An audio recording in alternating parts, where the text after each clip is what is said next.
தம்பி மாமா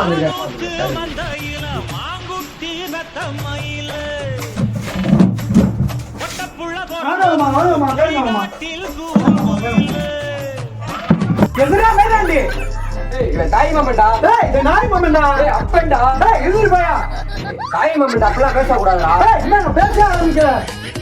நீ என்னையா சொன்ன? எனக்கு அறியாத வயசு புரியாத போது எனக்கு அவங்க டோஸ் கூட எடுக்க மாட்டேன் தெரியாம போது நீ என்னையா சொன்ன? உன் கௌசல்யா பாப்பா எனக்குன்னு சொல்லியா சொல்லலையா? ஆமா மாப்பிள்ள மயில புடுங்கடா மாப்பிள்ள வளர்ந்து புடுங்க பாத்துக்கோ.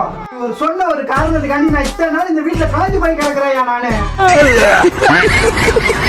சின்ன வயசுல மாமன் கூட விளையாடு மச்சான் கூட விளையாடுன்னு போய் அனுப்புன நீ இப்ப அவன் கூட பேசக்கூடாது இவன் கூட பேசக்கூடாதுன்னு சொல்றது நான் என்ன உங்களுக்கு எதிரியா? நானு உங்க வீட்டுக்கு பொண்ணு கேட்க வரும்போது நீ என்னையா சொன்ன? நீ பாத்துக்கலாம் சொன்ன மாப்பிள்ள பின்னாடி வயசுக்கு டாமா இருக்கு எல்லாத்துக்கும் மயில்தான் இருக்கு இன்னும் தர முடியாதுன்னு சொன்ன பொக்கட்டா பயந்தாங்கடா நீ. இங்க என்னடா உனக்கு வேலை? வெளியா போடா. மாமா பொண்ணு கொடுக்க விஷயமா தான் நீ பேசலாம்னு வந்தாரு. மாமா இம்மான் வந்தா வீட்டு பக்கம் வந்தா செருப்பாரு. பாப்பா உனக்கு வாய் கொழுப்புப்பா.